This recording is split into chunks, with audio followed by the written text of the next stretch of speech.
తెలంగాణలో చాలా చోట్ల ఉంది. కొన్ని చోట్ల స్వల్పంగా బ్రాకిష్ వాడరు, కొన్ని చోట్ల ఫ్లోరైడ్ వాడరు.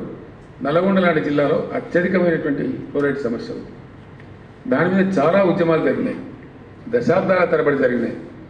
దుశ్చర్ల సత్యనారాయణ గారు ఆ జిల్లా బిడ్డ, ఆయన ఒక బ్యాంకు ఉద్యోగి. ఆయన ఉద్యోగాన్ని రాజీనామా చేసి జలసాధన ఉద్యమాన్ని నడిపి ఆ అంశాల స్వామి అని ఒక అబ్బాయిని తీసుకెళ్ళి, అప్పుడు వాజ్పేయి గారు ప్రైమ్ మినిస్టర్గా ఉంటే ఆయన టేబుల్ మీద పండబెట్టి, అయ్యా మా బతికిట్ అయిపోయింది, మా నడుములు వంగిపోతున్నాయని మొత్తుకుంటే కూడా సాల్వ్ కాలే.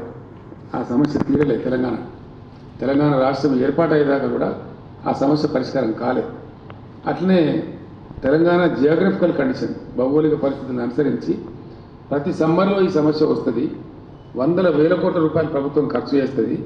కాబట్టి అవన్నీ ఉండకూడదనేటువంటి ఉద్దేశంతో ఒక ఛాలెంజ్గా తీసుకొని ఒక మిషన్ మోడ్లో మేము తెచ్చిన స్కీమ్ మిషన్ భగీరథ.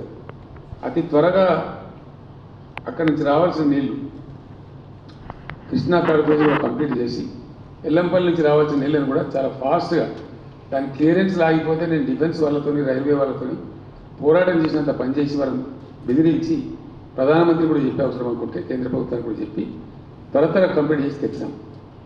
హైదరాబాద్లో ఆ నీళ్ళు ఇవ్వడం కూడా మేము ఎంత మంచిగా ఇచ్చినామంటే, నిరుపేదలకు గ్రామీణ ప్రాంతాల్లో ₹1 లేకుండా ప్రతి ఇంటికి కనెక్షన్ ఇచ్చినాం. అట్టనే హైదరాబాద్ సిటీలో